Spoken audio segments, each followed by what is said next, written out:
What's up, guys? Welcome into a brand new episode of Chargers Weekly. As always, joined by Matt Money Smith. Money, mid-July. We're 2 weeks from training camp. I feel like it's going a little slower. I think maybe just because we need football. Well, look, I think the good thing is I feel like we have some football. Is it Chargers football? No. But, you know, with the Big 12 meeting, obviously with the USC-UCLA departure to the Big 10, we've got the Lamar Jackson-Bernard Pollard feud. We, of course, have Baker getting traded to the Panthers. We're awaiting the outcome that does directly affect the Chargers of the Deshaun Watson suspension. What will that number look like? What quarterback are the Chargers going to be playing in Week 5? So the good news is, I believe, for all you football freaks, and by freaks, I mean those of you that are visiting, you know, Chargers.com and football websites between now and the next 3 weeks when every other player is in Europe or Hawaii, like Chris was last week or somewhere, I feel like we got a little something for you, you know, that the football world has given us enough to quench that thirst. Wait, get me up to speed on Lamar Jackson, Bernard Pollard.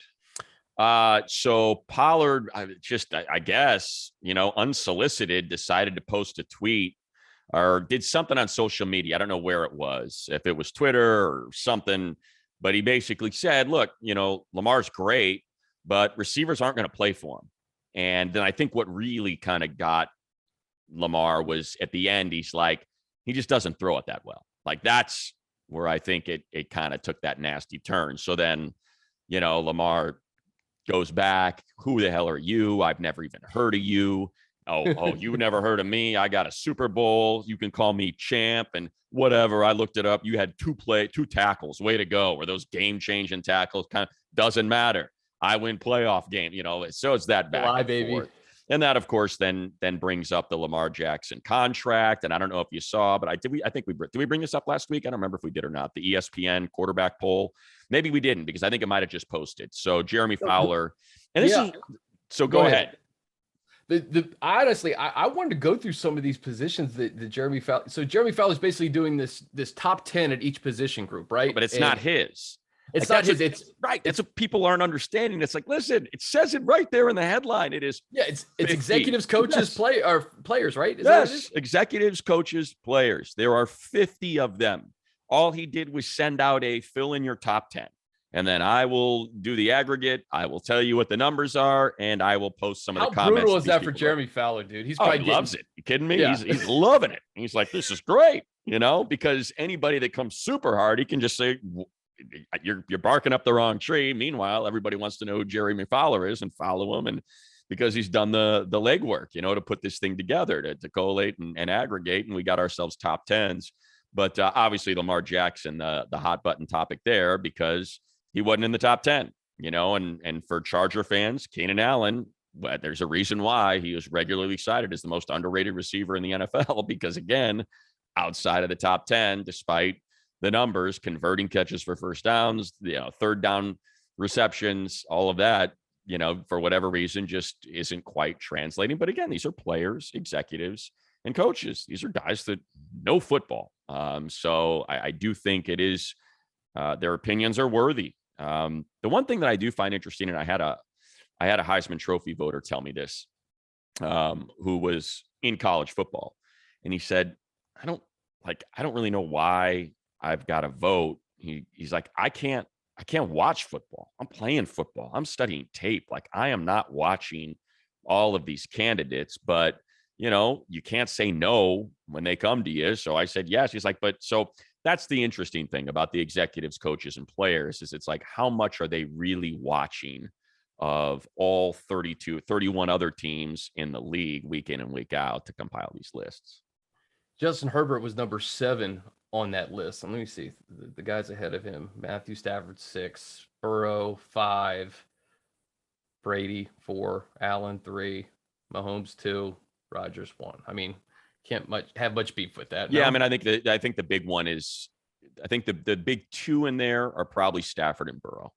You know, how much of that is recency bias? Is it because, you know, Matthew Stafford was with the Rams, they went to the Super Bowl, and he had that, you know, incredible throw on a busted coverage to Cooper Kupp. He had the no look in the Super Bowl, that got a lot of attention. Joe Burrow, of course, gets sacked 9 times against Tennessee and yet still has the toughness to get out of that game.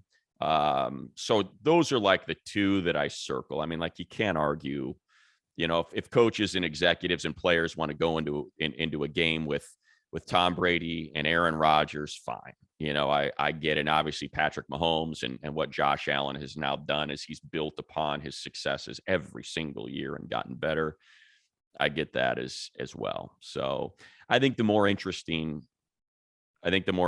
question would be, who do you want for this season? And I don't quite know if that's how it was phrased. Hey, who are the top 10 quarterbacks? And, I think if you wrote, who do you want to quarterback your team in 2022? I think that list would be a little bit different.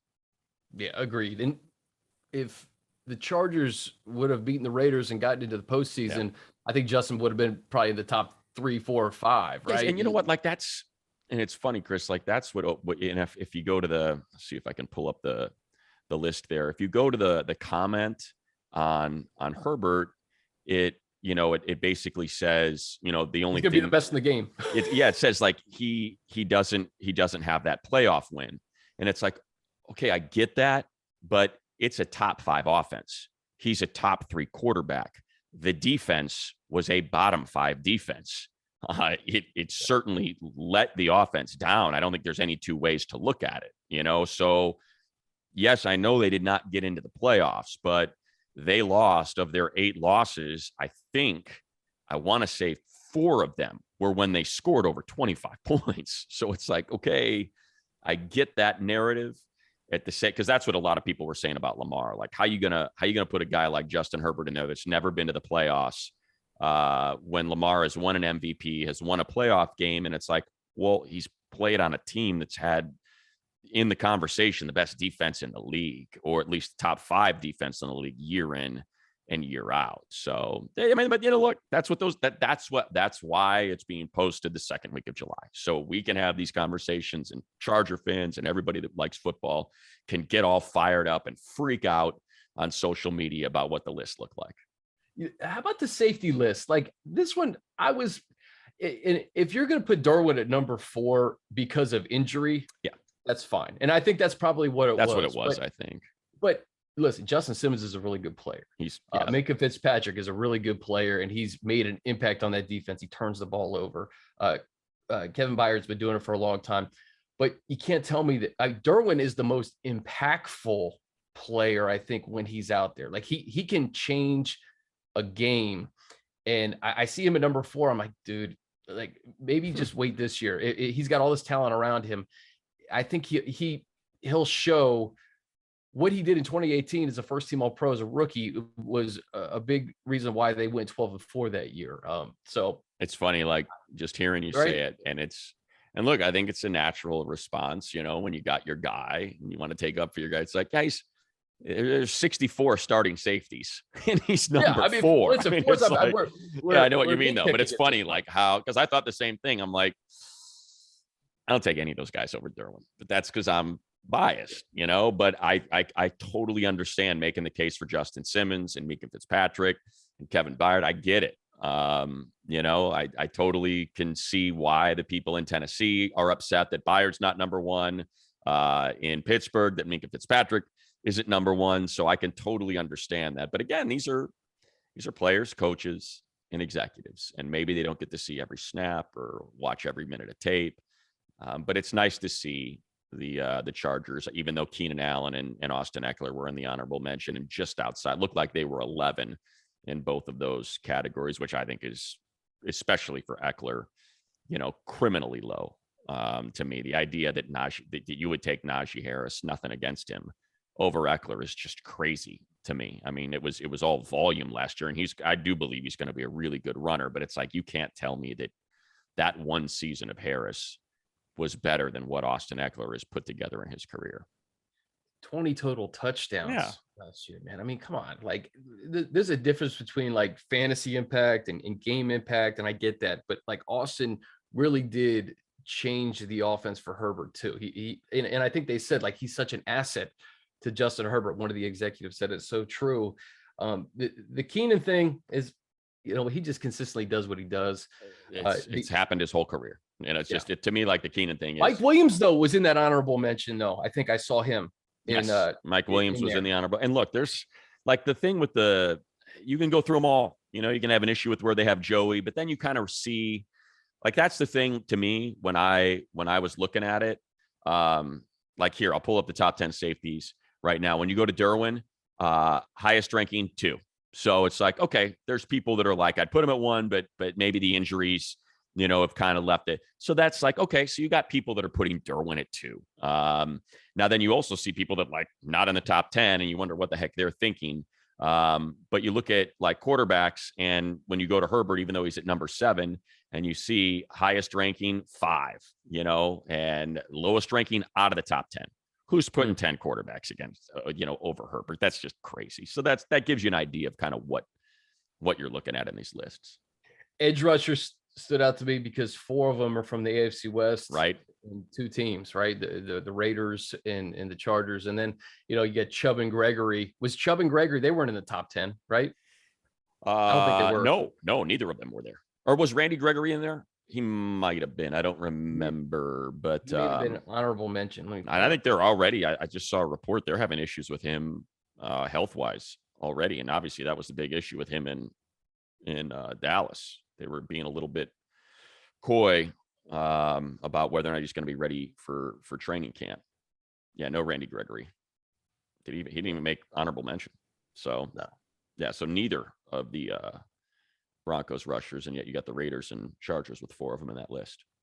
The bridge between Keenan and Mike, it's gotten smaller. I almost feel like Mike may be, if we're talking fantasy, like he may be the better play in terms of touchdown production and the way that Justin looked to him, especially towards the back half of last year. I always feel like this could be the year that Mike puts himself in that kind of 1A category with Keenan. Yeah, I think, I just had this conversation. It's funny. I had this conversation yesterday with a 9-year-old. My buddy's a friend of mine that I surf with. His 2 sons have just kind of, it's an interesting conversation too. And I had never thought about it because we're all, so much of this is anecdotal, and, we all live in our own little bubble, but, my kids are older and his kids are younger. And his mom was saying because of the pandemic, there were no youth sports. She's like, my sons are 6 and 4 at the time, and we're just getting ready to put them into little league or flag football or and there's nothing. Like there's nothing we can do. There's no organized sports. So it almost kind of like stunted their passion for these sports because they didn't play them yet. And so it's like, we'd watch football or something, but they weren't as invested. And so like in the last year, as they've now started playing flag football, they've become football obsessed, these 2 little boys. And it was just funny. And they had kind of prepared these little sheets that they were reading to me because like, oh, did you know that Keenan Allen last year had over 1,000 yards and over 100 catches? Just cute little things like that. Yeah. And then his brother would come up with, and Mike Williams had the most receiving yards in his career. And they said, which one do you like more? And I said, well, I like them both the same. And I said, the interesting thing, though, about football is, and this is the old Daniel Jeremiah. I can't remember who he credited with coming up with it. I said, but you guys play basketball too, and wide receiver cores are like basketball teams. You want to have a center, someone who's big and can rebound and, and catch those contested balls in the end zone and, or on the sideline. And then you want to have that point guard who's got the vision to see things before they happen. And that's kind of Keenan.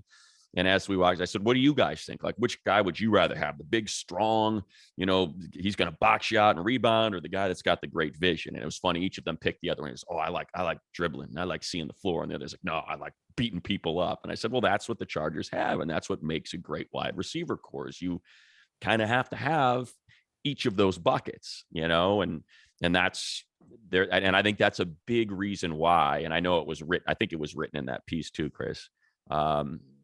I think that's a big reason why it was so important for them to bring Mike back is those 2 just complement each other so well. The way they play the position and what, what their talents are and what is asked of them and what they provide, week in, week out, it really plays well off of one another. You're having very nuanced conversations with Knight. It's probably a better conversation than with me, Money. Maybe we get kids. Maybe we get these kids on the pod before we get to camp. No, I think halfway through that explanation, they were like already cutting their pancakes and putting a little bit of extra syrup. Like, all right, man. Like, I like whatever. Mike Williams. Okay, whatever.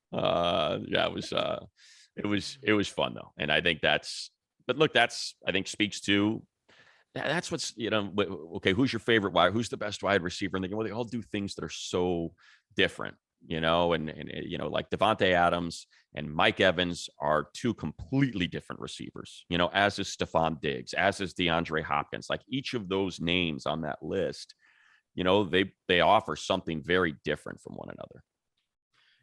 I'll tease this. We did this series Crossfire with Dane Brugler that's going to come out here over the next month or so, and we had Steve Weiss talking training camp battles, Greg Cassell talking AFC West, and Nate Tice talking just general NFL previews. But one of the topics, I forget what it was. It was like which player is going to take the biggest leap in 2022, and I think Joshua Palmer is a guy for me that, if he takes that leap, and I'm relating it back to fantasy too, it's like Justin for me is like a top 2, top 3 fantasy quarterback.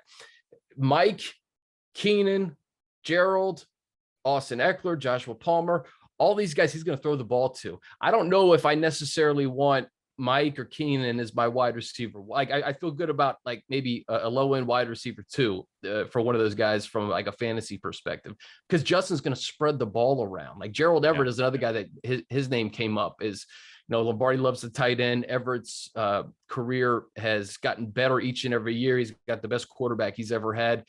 So like I look at this Chargers offense, and I look at Justin as that one constant, like in fantasy, like that's the guy you want. And then all these other complementary pieces are like, wide receiver 2. Like for me, like I love Austin Eckler. I've seen Austin as high as like a running back 2, running back 3, but I think I'd prefer to have him as my second running back, which means I probably won't get him because I think Isaiah Spiller is going to cut into some of that touchdown production that he had last season. Yeah, I think the thing with Austin and why, like, I'd be fine taking Austin in the top 5 of fantasy drafts. It's especially because everything's PPR now, and he is so good, if not the best, legitimate runner. Like he's going to get you rushing yards. He's going to sniff 1,000 rushing yards and probably, 8 to 10 rushing touchdowns. But man, he catches it so well. And I think the thing with Justin is there's so much of those there. And I think, we'll get into this in a minute, but something that I kind of just found so interesting over the last week that I've consumed, and I wanted to share with the people that are listening. Repurposing other people's hard work and content. I'm very good at that. It's what July's all about. Exactly. But I won't be surprised if, as crazy as it sounds, with 20 total touchdowns, like I will not be surprised if Austin has as good, if not a better year because of Spiller. Really? Because I think because if there is a legitimate spell back for him to take a series off, to take some plays off, I think he's going to be more effective. I believe that to be the case. I think just last year, unfortunately, Josh Kelly and Larry Roundtree, they just weren't able to do it. And I think he was forced to probably do too much and in turn get a little banged up, and miss some time and miss some series. Whereas I think it's one of those less is more. When you're going to use him less, he's going to have more juice. And that's going to mean bigger plays. And that's going to mean deeper routes. And that's going to mean, more valuable touches. Let Spiller, deal with it between the 20s. And Austin and how strong he is and how he never goes down on first contact. Bring him in when it's first and goal instead of a rookie, because you feel a little bit better about that veteran presence and kind of knowing, hey, things change. Okay, now we're inside. Now we're goal to go. Things change. I think about Josh Kelly stretching that ball out from the 3-yard line. Yeah, that's not going to work, and I think that's where you could still see a lot of production from Austin. Spiller's so fascinating. I think in my mind, and maybe it's the incorrect way to look at it, is that like I just, in my mind, I feel like he's going to take the reins and he's going to have a really good season. And there's going to be series where they say, you know what, Austin, like you said, take this series off. Isaiah's going to carry the load. I guess maybe I'm just hopeful. I'm hopeful they get to a point where maybe both of them are on the field at the same time, right? And Austin is used as a wide receiver more with Isaiah in the backfield, and there's just another added dimension to the offense that really kind of takes it over the top. So I don't know if it's just being hopeful and I mean, look, it saying, is. all right, this It is the is. There's guy. nothing wrong with that. I mean, it is being Yeah. hopeful. You know, he's rookie. We were hopeful with Larry Roundtree, who did it in the SEC. And I can remember having these conversations a year ago. You're like, hey, man, here's a guy that put up 1,500 yards in the SEC, you know, on Missouri. And he's got to do it in the SEC West against Alabama and Texas A&M and LSU when he was able to do it. And we got excited. And it just, and so I guess that's where, you know, I'm not saying you're glass half full, I'm glass half empty. By no means am I glass half empty. I'm just, it's now been 2 years in a row where I had a chance to, you know, we had a chance to watch, you know, Josh Kelly humiliate USC. I mean, humiliate them in the most important game of the season for both of those teams. And he throws up 250 yards and is just running over those guys. And I'm geeked to the nines that he's going to be a Charger. And then it just unfortunately did not work out as well as we had hoped. So I guess for me, I'm just a little more cautious with the runners. I will not be surprised in the least if Isaiah Spiller is able to do it. He's got that shiftiness, the explosion, the strong base. It's all there. It's all there, and I'm hopeful that, like you are, that it is going to translate. It's just been 2 years in a row now where I've sort of, I don't want to say fallen into the trap, but, you know, fallen in love with a rookie runner before he ever took a snap. And for whatever reason, just, you know, didn't quite work out. Yeah. So what were you consuming this July? So it's funny, you know, I was thinking back to being inside SoFi Stadium and that crazy dance team and the you know, the club, the DJ on the ones and twos with the violin and the thumping music and Snoop Dogg and 30,000 people inside SoFi for the draft party. And hey, we're going to hang out and we're on the stage and this is great. And, you know, what do you think? And how about this? And who are they going to take? And then the pick comes. And, you know, I don't know what people were hopeful of. I mean, we talked about all the different names, right? And Jameson Williams, might he be there? And, you know, could it be, you know, do you take a running back that high? Is Breece Hall? Like, would you do that high? And people get excited about skill position players. And they took Zion Johnson, the number one guard in the draft. And, you know, now that we've had the chance to see Zion in person and just what a mammoth human being he is, and how he's built and how strong he looks. I never really thought, I didn't think too much about it. I thought about our conversations that we had on the pod about, well, you know, this is a kind of sweet spot of where usually the first interior lineman can go off the board and it's the top rated player at his position. So Zach Kiefer of The Athletic did a podcast series called Luck. That's all about Andrew Luck. And it starts from Stanford and it goes through his retirement. And and, you know, I was fortunate. And when I say fortunate, I mean fortunate. Like, I was fortune's fool, where I happened to sign on with this company, Compass Media Networks, to call football games. And they had a ton of Stanford games. I must have called 4 or 5 Stanford games a year. And it coincided with Andrew Luck's arrival. So I got to see it firsthand.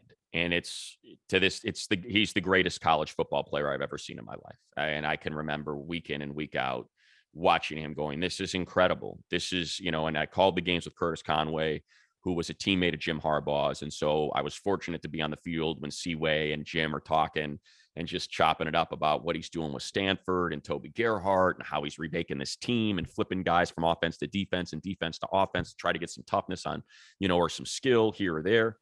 And man, just listening to the way he would talk about Andrew Luck, and then David Shaw, because then I was calling games with Tony Hill, who was friends with David's dad. And so now I'm back on the field and I'm listening to David Shaw talk about Andrew Luck, and all of it is now being, you know, all those conversations and those memories I have of just feeling so blessed to be in this window of time to watch this player. It's all rehashed in this podcast. And how's the pod? Have you it's finished incredible. I it? can't recommend it enough. But again, I've got this investment in it. You know what I mean? Like, I'm invested in Andrew Luck because I felt like, oh, I know about Andrew Luck. You do not know, because it's Stanford football and you couldn't possibly know what I know. It's like you find a band before anybody else does and they become popular and you become resentful of those people that found them late or something like that. That's kind of how I was with Andrew Luck when he started getting that big, or when people started catching on to it. But Tom was part of that team he was part of that team in Indianapolis that had to make that decision. We are going to cut an individual that is tied to a franchise and means as much to a franchise as any player in the history of the NFL has meant to his franchise. We are going to cut Peyton Manning and draft Andrew Luck. And they go through that decision. And Tom was part of that. Tom was the VP of player personnel in Indianapolis in 2012 when they made that decision. But here's how I'll tie it all back to the Chargers. That year, if people remember Andrew Luck's rookie year, was incredible. Won 11 games, won a playoff game. I think they started like 1-3 or something like that, and then they just went on this incredible run. And it was, and I was calling NFL games, and I got to call some of these Andrew Luck games now in the NFL. By that time, I had started calling NFL games. I called that incredible game. That was the year RG3 won the NFC East. Russell Wilson got to the playoffs. It was like exactly. that rookie class was awesome. Exactly, and I got to call that Colts Lions game that became like his signature game, where they were down like 17 points with 4 minutes to go or something. And he ends up winning the game. So what I'm getting at is that rookie year, he took a pounding, freaking pounding, 41 sacks. He's taking on linebackers. He's crushing safeties. He won't slide. And I'm thinking about Justin Herbert's rookie year. And we now know how it ended for Luck. It's sad. It is. And Tom left, by the way, after that year. So Tom's there in 2012. He gets hired by the Chargers in 2013. They never invest in the offensive line. They keep drafting skill players. And Andrew Luck gets the absolute crap kicked out of him. Torn cartilage in his ribs, lacerated kidney, split abdominal muscle, multiple concussions, destroys his throwing shoulder. And that's why I walked away at 29. And that's why I missed 2.5 years, or 2 years of football games, essentially, in the middle of it all. But I think that had a profound effect on Tom, because I think he stayed connected to Andrew his entire career, because he was part of the team that made that decision to move on from Peyton Manning. We're going to cut one of the most important players in the history of the NFL, arguably the greatest quarterback in the history of the NFL, to draft this kid. And I think he always kept one eye on Andrew, that he always had that relationship with him. And by all accounts, anybody that's ever been around Andrew talks about what an incredible person he is and the connections he makes and how important other people are to him. So I'm sure Tom was part of that with him. And so I think that has a lot to do with what he was committed to doing after Justin's rookie year. After watching him, who was the Chiefs player he took on, the linebacker? Was it week 2? It was the week, his first start. Right. His first start. Was it, I can't remember. Was it Hitchens? I can't remember. It may have been Hitchens. But yeah, knocked the snot out of him. So that reminds me of I think it was Sharice Wright. I called that game against USC. That it's the greatest college football tackle I've ever seen. Ball was fumbled. Freaking Andrew Luck, like a missile, destroys this corner. I mean, decleats, sends him into the first row. And I thought about that hit on the linebacker, and now I'm putting this all together. I'm like, dude, I guarantee Tom Telesco, this is what happened. And that is why, after he was the most pressured quarterback in the NFL, his rookie year, after he refused to get out of bounds and he would routinely take on safeties and linebackers, and he was fine taking these hits, and he popped back up, and DJ and I are in the booth and you're talking about it at Chargers.com or on CBS, like, oh, this guy's so tough. He takes on hits. He won't go down. I totally think that's why Tom said, listen, whatever your plans are for the 2021 offseason, scrap them. We are spending every cent on the offensive line. We are drafting offensive line. And by all accounts, Slater slipped. But I've heard that it was another offensive lineman they were going to draft. If Slater was gone, there was someone that was still available that was taken a little bit later. I don't want to share state secrets here, but that it was going to be offensive line. They signed Matt Filer. They make Corey Linsley the highest paid center in the league. And then this year, we're not done. That right side was leaky. I don't like what I saw against the Raiders. Zion Johnson. And so when I heard that podcast, all 6 episodes, and the last 2 episodes are Gosder Cherilus, LaRaven Clark. They drafted this guy out of Ohio State that busted out in this, in the second round. This 3rd round pick didn't work. And that's why Andrew Luck is no longer playing football, a big part of it. So I think that one season and that investment and that just career defining decision that he was part of to take Luck has led to, and then hearing all the executives and all the coaches talk about why Andrew retired at essentially 28, 29. I think Tom said this will not happen. That will not happen. We have got the golden ticket. Justin Herbert is a golden ticket, and priority number 1 is making sure that he does not. And I thought back to that. I know I'm going on forever here, so please just jump in as I'm rambling. No, I appreciate. I like where you're going with this. And I thought back to the brilliant Instagram and tweet that Megan put up with Rashawn Slater after he was drafted. The parody of "That's my baby," and ain't nobody finna put their hands on him. That's what it is. It is, this is our baby, and ain't nobody finna put their hands on him. And that's the way this is going to move going forward. I won't be surprised if they draft the right tackle in the 1st round next year and another guard. And I just think, to me, that's the lesson that was learned by Tom from Andrew, and he will not sway from what he saw there. And just think, matter of a year, right?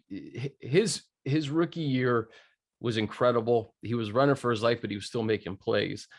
To get Slater, to get Filer, to get Linsley all in the same season, to add Zion Johnson, and right now, Trey Pipkins. We talked a lot about Trey, and maybe he can make that leap, but I would not be surprised. And there's depth too that I think could come to the surface this year too, where they've drafted guys last year and this year that could develop. I liken it too to, like, remember when the Cowboys, they had Tyron Smith, then they got Zach Martin, then they got Travis Frederick. Everyone's like, why you get a set in the 1st round? Because the offensive line is our bread and butter. Yeah. And I think that's what the Chargers are kind of replicating. And buddy, I thought you were going in a different direction with Tom and Peyton and Luck. It's funny to me that, Tom was a part of that conversation, right? Where Peyton leaves and Andrew Luck comes in, and the parallels between Phillip Rivers moving on, who wasn't ready to retire yet.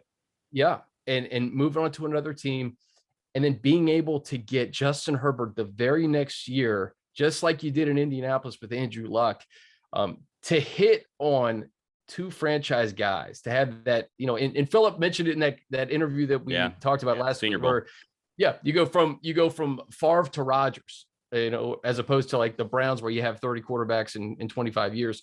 You go from Rivers to Herbert. You have to protect that investment. And I love what you're saying. And I think it's so important for Justin, especially over the next 10 years. Like, he's going to be growing with Rashawn Slater. They came up together. Yeah. Zion Johnson, they came up together. Linsley still in his prime. Filer's doing his thing. And I think you're right. Like, it starts up front. It's cliche, but it's true.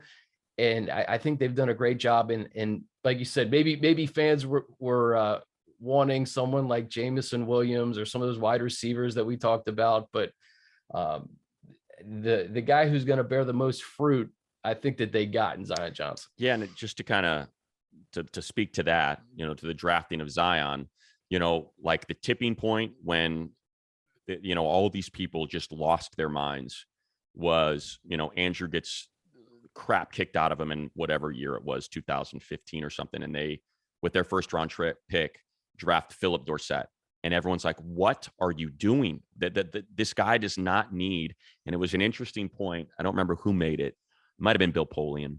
And of course, Tom, worked for Bill his entire life before he got his job. He worked for him in Carolina, worked for him in Indianapolis. He was essentially a Bill Polian protege. And Bill made it. I think it was Bill that made the point. He's like, Andrew Luck will make pedestrian wide receivers good. He will make good wide receivers great. You don't need to invest in wide receivers. You need to protect him. That's what you have to. And that's what I think about with Justin, right? He does not care what the name on the back of the jersey is. Jalen Guyton, you're getting touchdown throws. You're getting throws on 4th down when if we don't convert it, we're off the field. I don't care. If you're open, I'm going to throw it to you, and I'm going to expect you to catch it. T. Billy, how could we let T. Billy go? Guy never got on the field last year because Justin Herbert made him T. Billy, and when he didn't have Justin, he's a practice squad player and is floating from team to team. Like that's, and it was an interesting point. It's like, you don't, think about Mike Williams' career, prior to Justin. Do you think Mike Williams just all of a sudden figured it out? Because it certainly seemed like he had it figured out at Clemson. He was the best wide receiver in college football, or at least in the conversation as the best wide. And then there's a little bit of a lull, and then Justin takes over and Mike takes off. That's not we can play the correlation causation game. Yeah, I can tell you which one it is. And so I think it's like, to me, and here's the other thing that came up too. And it's so like, to me, the parallels, and I'm not saying that, look, Andrew, like I said, it's the best college football player I've ever seen. If he does not get hurt, I think he finds himself in the conversation as the best NFL quarterback that's ever played. He was that good. Like, he was that freaking incredible. I don't think people realize how good he was, and how good he could be. But man, Justin reminds me so much of him. He really does. And like, one of the other things that came up was David Shaw was talking about how he's like, and it's like, even their personalities are the same. He's like, the guy was so humble. He would never complain about anything. He's like, and finally, I'm like, Andrew, listen, what do you need? You have got to go into the front office because it's clear you need, he's trying to say, I know you like your offensive lineman, but man, they're getting you killed back there. You've got to demand better, spend money, invest draft capital. They will listen to you. And he said, well, it's hard to run play action when nobody's honoring the run, because they traded a first for Trent Richardson and he averaged like 2.5 yards per carry. Well, they never had a legit runner. And I think that's a big reason why every single year Tom has invested, since we've had Herbert, in a running back. Josh Kelly, Larry Roundtree, Isaiah Spiller. I think that connection is still there. Like, hey, in order to really maximize what Herbert does, and that's 7-step drops, let the play develop. I can throw it farther than you can run, and my guys can get under it and we can score touchdowns. And there's maybe 3 guys in the NFL that can do it like he can. So you got to get the play action game right, which is why you're going to keep investing draft picks and running backs. As this conversation unfolds, Muddy, I go back to like the draft, and it makes me feel foolish that we even thought a wide receiver in the first round was in the conversation, right? Because Justin, you're right. T. Billy had some splash plays because of Justin Herbert. Jalen Guyton, the tight ends, Jared Cook, Hunter Henry, Donald Parham. It doesn't matter who it is. Joshua Palmer, who came on at the end of last year. The fact that Justin is so humble, and he will defend, like he defended those offensive linemen in 2020 every single game, right? Yeah. And they were terrible. They were terrible.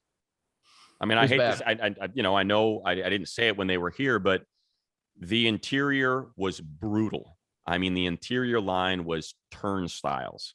And I said, I'm stoked that Michael Schofield came back last year and played really well, because man, the year before he played really bad. And that interior tandem with Feeney and Forrest Lamp, brutal. I mean, it was brutal. And there's a reason why none of those guys are starting in the NFL anymore.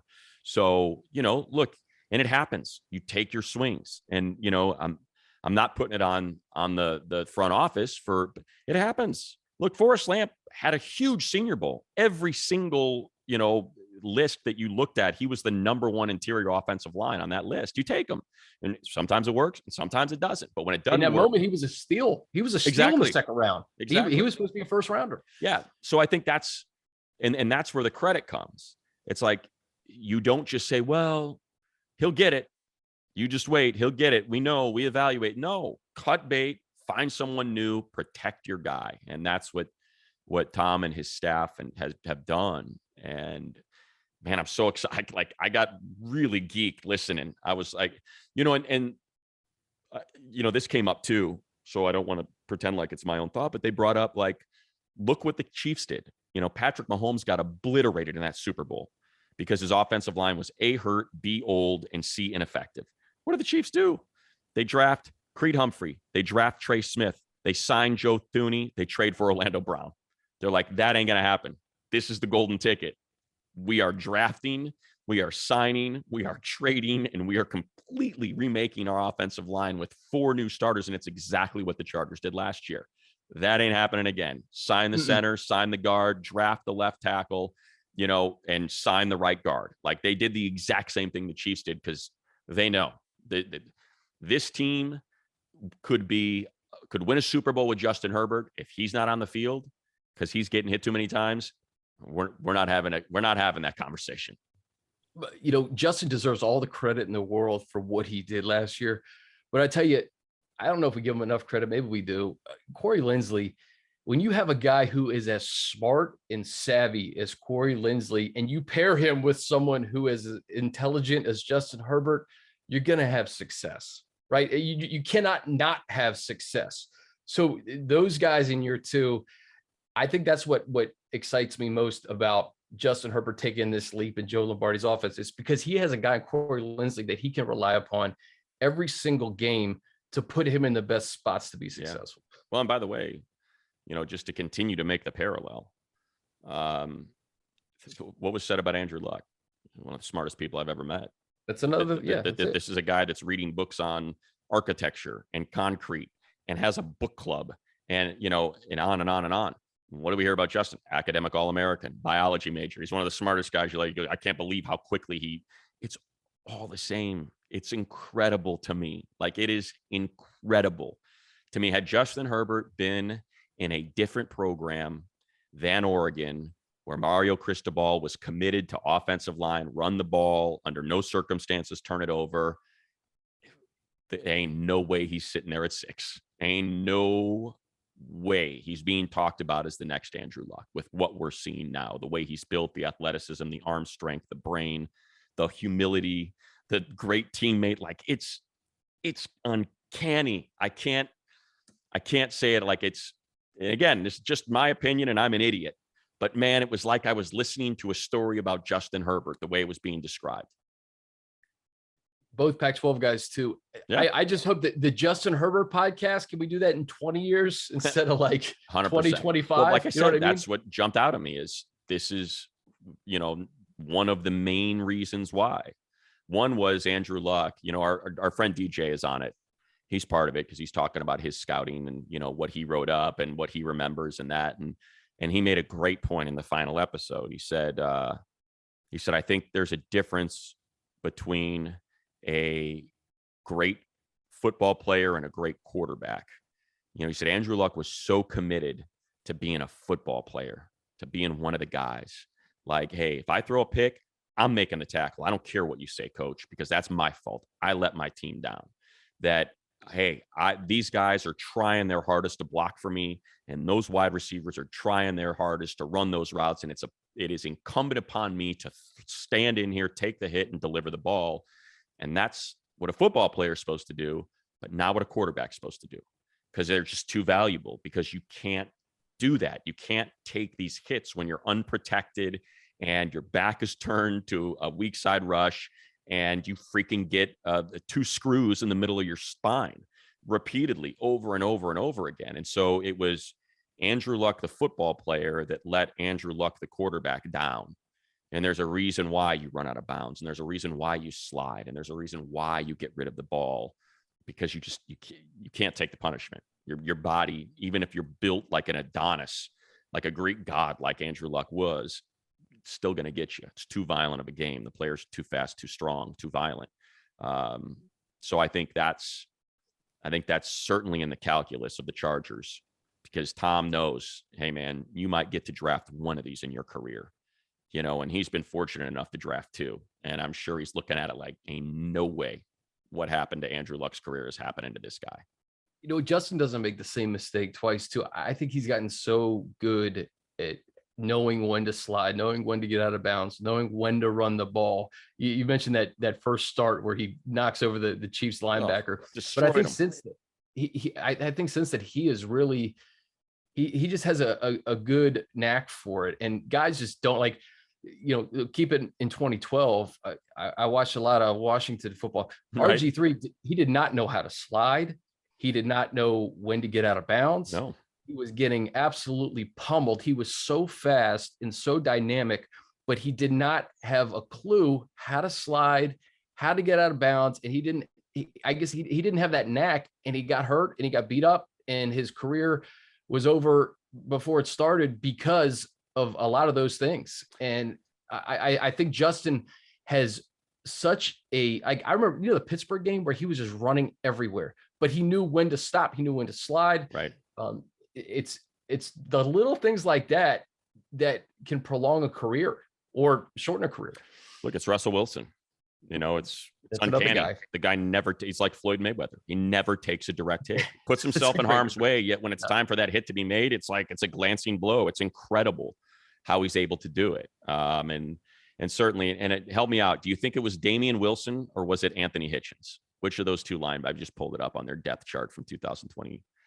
Trying to remember if it was Hitchens or Wilson. I feel like it might have been Wilson. Anyway, it was an incredible collision. And Herbert popped up, and Wilson or Hitchens stayed on the ground for 2 minutes. And certainly, I'm sure the Chargers in that moment said, "Don't ever do that again." And I think it was Damian Wilson. I think it was too. Yeah, I think it was too. Now that I'm thinking back to it and looking at the depth chart, I'm looking at a headline: Chargers rookie quarterback Justin Herbert knocks Chiefs linebacker Damian Wilson out. Yeah, there it is. That's it. That's it. That's it. And that's a teaching lesson. And it's funny in that podcast, BA is on there, who was his OC and his head coach, because Chuck Pagano had leukemia. And he said he made this tackle after throwing an interception, and BA's always got the colorful language, and he's like, "Man, don't you ever effing do that again." And he looked right at me, he goes, "You my ass, I'm gonna do it. It's my fault." And I was like, "All right, I guess that's just the way this is gonna go." And so sorry, it was a really funny moment.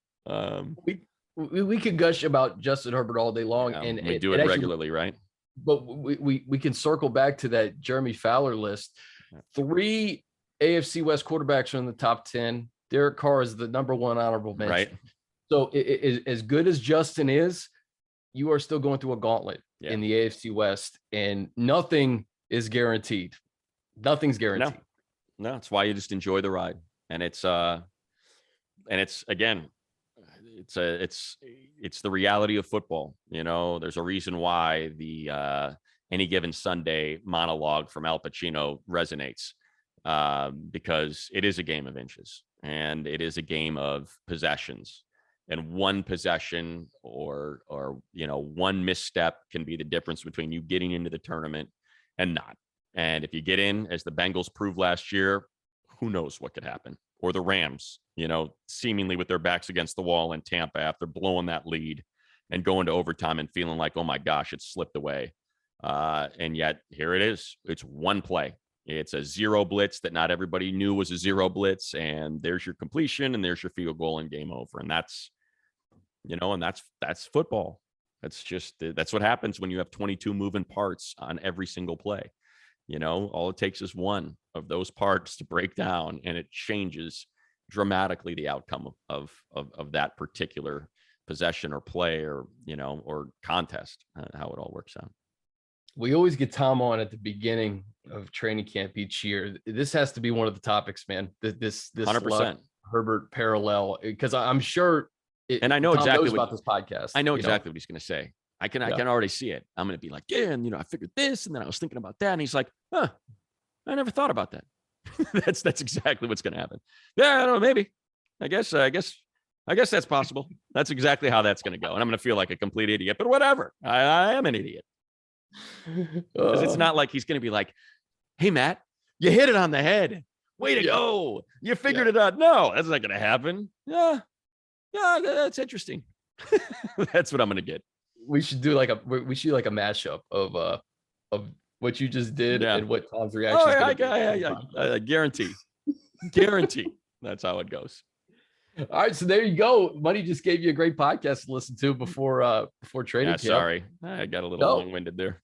No, I think it's especially if a Charger fan knows that they have Justin Herbert for the next 10, 15 years, right? So like this, I always think it's fascinating, these comparisons throughout like the course of NFL history. And this one's pretty recent too, right? You go from 2012 to 2022 now. This is just 10 years ago that Luck was drafted. And I remember when Schefter broke that news that he was retiring, it was like in the middle of a Chargers preseason game. Do you remember that? Yeah, it was because it was in the middle of their preseason game. So it was in the middle of our game. And I can remember looking at DJ and we're like, are you, and I think we both had the same reaction. Like it was just, and a lot of people say this on the pod, and I felt the same way. I was just sad. I was like, no, not him, not that guy, man. I love that guy.